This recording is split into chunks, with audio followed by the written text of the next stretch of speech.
Students, आप सभी का मेरे चैनल डू मैथमेटिक्स में स्वागत है। पिछले वीडियो लेक्चर में हमने पढ़ा था कि समुच्चय कितने प्रकार के होते हैं। उसी क्रम को आगे बढ़ाते हुए आज हम बहुत ही महत्वपूर्ण टॉपिक पढ़ेंगे जिसका नाम है सबसेट यानी उपसमुच्चय। इसका सबसे पहले हम परिभाषा देख लेते हैं। यदि समुच्चय ए का प्रत्येक अवयव समुच्चय बी का भी अवयव हो तो ए बी का उपसमुच्चय कहलाता है। ठीक है, यदि समुच्चय ए, हमारे पास दो समुच्चय दे रहेंगे, अगर समुच्चय ए के सारे अवयव बी में भी पाए जाते हैं तो उसी को बोलते हैं हम कि उसको बोलेंगे कि जो समुच्चय ए है वो बी का उपसमुच्चय है यानी सबसेट है।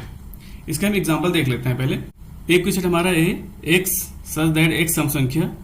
अच्छा, इसमें आप लोग काम करना, जब भी आपको समुच्चय उपसमुच्चय बताना हो तो अगर आपको कोई भी एग्जाम्पल या कोई भी क्वेश्चन आपका अगर सेट बिल्डर फॉर्म में दिया तो सबसे पहले उसको ओपन कर लिया करो। मेरे कहने का मतलब है उसको आप तालिका विधि या रोस्टर विधि में कर लिया करो। ठीक है, तो ये हमारा ओपन करके क्या आएगा, 2, 4, 6, 8 ऐसे से आएगा। और बी ओपन करके क्या आएगा, इसने बोला है x = 2 की पावर n, जहां n धन पूर्णांक है। धन पूर्णांक मतलब 1 2 3 4 5 6 ऐसे हम रखते जाएंगे इसमें। तो अगर मैं यहाँ पे n की जगह पे 1 रखूंगा तो क्या आएगा, 2 की पावर 1, तो 2 ही आएगा। अगर मैं n की जगह पे 2 रखूंगा तो 2 2 जा 4 आएगा। अगर मैं n की जगह पे 3 रखूंगा तो 2 का क्यूब 2 की पावर 3 यानी 8। अगर मैं n की जगह पे 4 रखता हूं तो क्या आएगा, 2 की पावर 4 16 आएगा। इस तरह से आता जाएगा। अब यहाँ पे साफ साफ देख सकते हो, जब 2 यहाँ पे है वो 2 हमारा b में भी है, जो 4 a में है वही 4 हमारा b में भी है। इस तरह से आप सारा मैच कर सकते हो कि a के सारे एलिमेंट b में पाए जा रहे हैं, तो हम बोलेंगे a हमारा b का उपसमुच्चय है। इसको लिखते हैं ऐसे। अब यहाँ पे जिसने जो साइन का यूज किया हुआ इसको हम थोड़ा सा देख लेते हैं।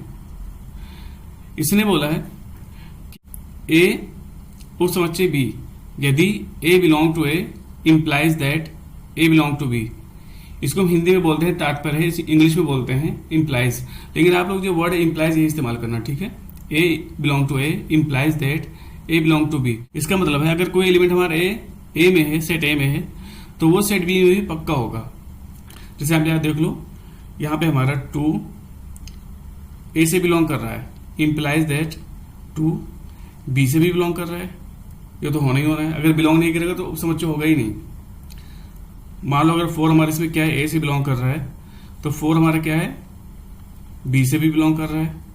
तो इसका जो लिखने का मतलब है यहाँ पे यही है। ठीक है, यदि कोई एलिमेंट पहले वाले सेट में है तो दूसरे वाले सेट में पक्का बिलोंग करेगा, इंप्लाइज दैट। अब हम देख लेते हैं अर्ध समुच्चय यानी सुपरसेट क्या होता है। इसमें बहुत कंफ्यूजन होती है, लेकिन ज्यादातर आप लोग कंफ्यूजन पालिएगा मत। सिंपली आप देख लो, यदि हमारा ए कोई उपसमुच्चय है बी का, ठीक है, तो ए को बोलते हैं हम उपसमुच्चय, बी को बोलेंगे अधिसमुच्चय। ठीक, इसका एक बार डेफिनेशन देख लो। यदि ए समुच्चय बी तो समुच्चय बी समुच्चय ए का अधिसमुच्चय कहलाएगा। उसका उल्टा, अगर ए हमारा बी का उपसमुच्चय है तो बी को हम क्या बोलेंगे, अधिसमुच्चय। इस संबंध को हम इस तरह से लिखते हैं तथा इस प्रकार पढ़ते हैं, समुच्चय बी समुच्चय ए का अधिसमुच्चय है। इसी में एक बहुत इंपॉर्टेंट टॉपिक है प्रॉपर सबसेट यानी उचित उपसमुच्चय। इसको भी हम देख लेते हैं।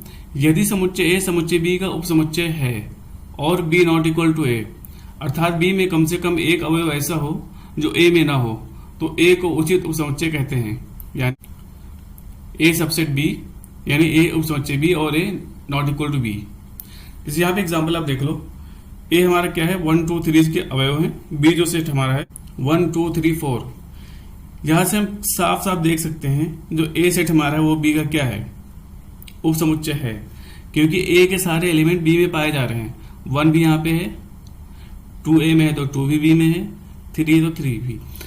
लेकिन इसमें बोला था कि ए हमारा अगर बी के इक्वल नहीं है तो उसी को हम बोल देते हैं उचित उपसमुच्चय। और मैंने आपको पहले भी पढ़ाया था समान सेट में, समान सेट के लिए मतलब ए इक्वल टू बी होने के लिए क्या चाहिए कि ए के सारे एलिमेंट बी के सारे एलिमेंट के बराबर होना चाहिए और एग्जैक्टली सेम वही एलिमेंट होना चाहिए। मान लो हमारे यहाँ 1 2 3 है तो दूसरे में भी 1 2 3 होना चाहिए था, बस हाँ ऑर्डर चेंज हो सकता है, उसका क्रम चेंज हो सकता है, उससे कोई इशू नहीं है। तो यहाँ से आप लिख सकते हो 4 हमारा बी से बिलोंग तो कर रहा है, but 4 does not belong to A implies that a not equal to b। अब यहां से दोनों कंडीशन फुलफिल हो गया, a समुच्चय b और a not equal to b, तो हम बोलेंगे जो सेट a हमारा है वो b का उचित उपसमुच्चय है। इसके एक एग्जाम्पल और देख लेते हैं। एक कोई सेट हमारे पास है a 1 3 5 7 इसके अवयव हैं एंड सो ऑन। b हमारा कोई सेट है, इसके जो अवयव हैं 1 2 3 4 5 एंड सो ऑन। ठीक है, यहां से आप देख सकते हो कि जो सेट ए के अंदर अवयव हैं 1 3 5 7 ये सब इसके अंदर भी है, 1 3 5 इसके आगे 7 आएगा। लेकिन यहाँ पे बी में आप देख लो, बी में हमारा क्या है 2 बिलोंग टू बी है, लेकिन 2 डज नॉट बिलोंग टू ए। तो हम बोलेंगे ए नॉट इक्वल टू बी, और यहाँ पे हमने पहले देख लिया था कि ये इसका उपसमुच्चय तो है ही। ठीक है, तो इसका उपसमुच्चय भी हो गया और a not equal to B भी हो गया। इसका मतलब a जो सेट हमारा है वो b का उचित उपसमुच्चय है, जो a उपसमुच्चय है वो b का उचित उपसमुच्चय है। इसी तरह से आप एक लेटर वाले एग्जाम्पल देख लो। एक कोई सेट हमारा a है, उसके अंदर अवयव है a e, b कोई सेट हमारा है, उसके अंदर अवयव है a e i o u। हमें तो दिख ही रहा होगा a b का उपसमुच्चय है और a not equal to B. क्यों? क्योंकि यहाँ पे जो हमारा आई ओ यू है इसमें नहीं है। ठीक है, तो a b का उचित उपसमुच्चय है। एक हम नोट हम देख लेते हैं, अक्सर ये गलती हम कर देते हैं कि हम जो ये बिलोंग्स टू होता है ना, बिलोंग्स टू, और इसको हम कभी कभी एक ही समझ लेते हैं। इसमें बड़ा फर्क होता है। प्रतीक एप्सिलॉन और समुच्चय में बड़ा अंतर है। किसी भी कथन में प्रतीक एप्सिलॉन के बाईं ओर अवयव होता है और दाईं ओर समुच्चय होता है, और प्रतीक समुच्चय के दोनों ओर समुच्चय होते हैं। यहां पे आप देख लो 2 बिलोंग्स टू 2 4 6।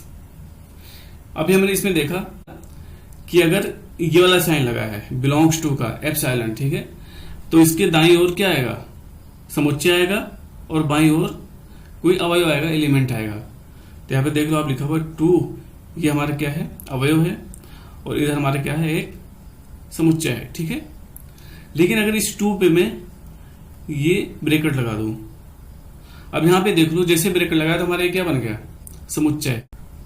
तो इसके लिए हमें ये वाला साइन लगाना पड़ेगा। ठीक है, बाकी जो सेट है जो है। स्टूडेंट्स, आज के वीडियो लेक्चर में इतना ही।